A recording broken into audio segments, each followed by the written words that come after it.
우리나라는 강수량이 풍부한 편이지만 물 스트레스를 받고 있다. 우선 지역마다, 계절마다 강수량의 차이가 극심하기 때문이다. 이로 인해 지역에서 물 분쟁도 심상치 않다. 우리나라가 정확히 물 부족 국가로 분류된 건 아니지만 물 스트레스를 받기 시작한 것은 분명하다. 남부지방의 경우 지난해 겨울부터 시작된 가뭄이 계속 이어져 가뭄이 상시화될 가능성도 높은 것으로 보인다. 2021년 유엔 식량농업기구 FAO가 공개한 국가별 물 스트레스 수준의 진전이라는 보고서에 따르면 한국은 2018년을 기준으로 물 스트레스가 85.52%로 매우 심한 나라로 분류돼 있다. 강수량이 풍부한 편인데 왜 물 스트레스를 받는 걸까? 무엇보다 지역마다, 계절마다 강수량의 차이가 극심하다. 기후 분포는 위도, 해발 고도, 지리적 위치, 해류, 기단 등 기후 인자의 영향을 받고 이 기후 인자는 기온, 바람, 강수, 습도, 증발량 등 기후 요소에 영향을 미친다.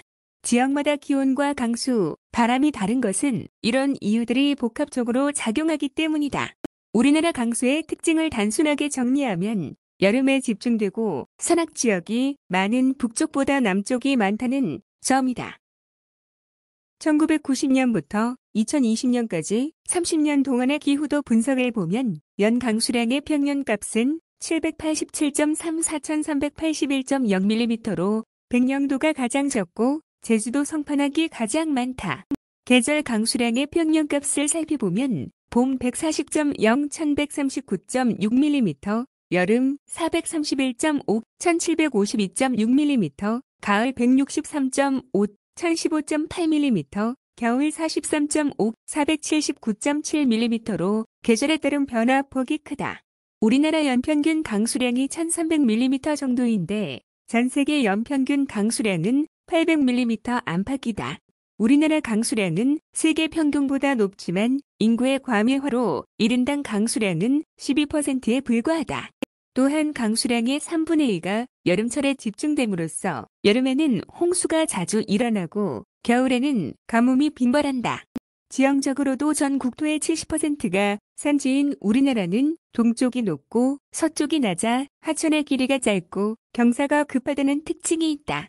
이로 인해 홍수 시에는 일시에 많은 수량이 바다로 유출되며 반대로 갈수기에는 적은 유출량으로 하천의 수질오염이 가속되는 등 수자원 이용 면에서 불리한 조건을 안고 있다.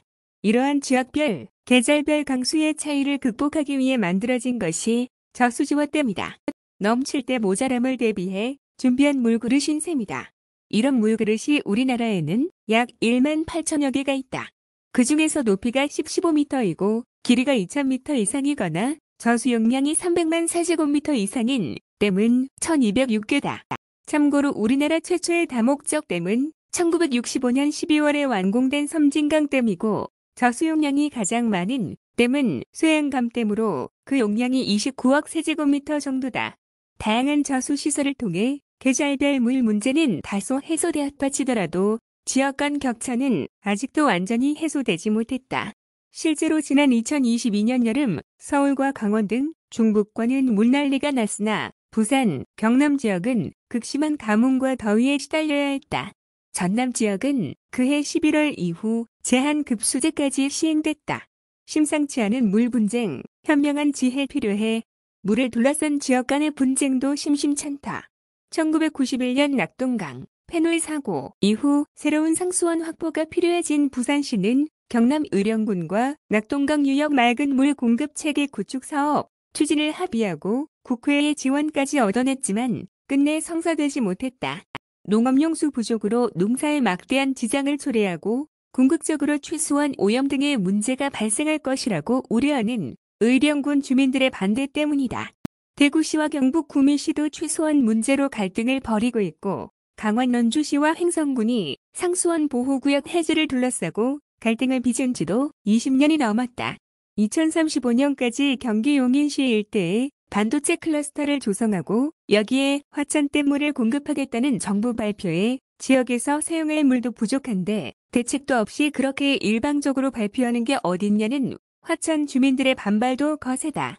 물 확보 못지않게 편증 없이 고루 쓸 수 있도록 하고 분배하는 일도 중요하다. 기후변화로 인한 물 부족 문제 해결을 위해 정부는 7월 30일 전국 14곳의 기후대응댐을 건설하겠다고 발표했다. 이러한 계획이 완성되면 댐마다 차이는 있겠지만 80, 220mm까지 쏟아지는 강우를 수용할 수 있고 연간 2.5억 T의 물 공급 능력을 확보할 수 있다는 게 정부의 설명이다. 하지만 8월부터 시작된 해당 지역의 공청회장 분위기는 대부분 그다지 반기는 눈치가 아니다. 대규모 댐 건설이 오히려 기후위기를 심화시키는 환경 파괴의 원인이며 건설 위주의 토건적 발상이라는 이유다. 또 지역 갈등을 불러일으키고 생태계를 파괴할 것이라는 우려도 있다.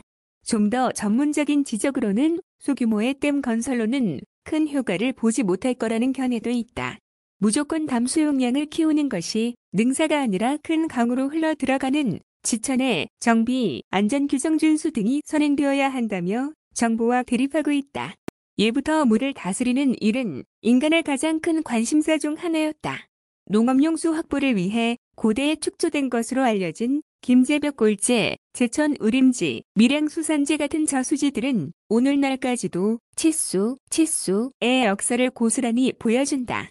이 저수지들이 현재는 다양한 댐으로 발전해 인류의 윤택한 생활에 많은 이바지를 했다. 하지만 그것이 물을 다스리는 불변의 진리일 수는 없다. 마치 전기를 석탄이나 석유 같은 화석 연료로만 만들어내던 시절에서 벗어나 지금은 태양이나 바람, 파도 같은 자연을 이용하는 것과 같은 이치다. 자연에서 오는 재해를 막기 위해 자연을 파괴할 것이 아니라 현명하게 이용하는 지혜를 모을 때다.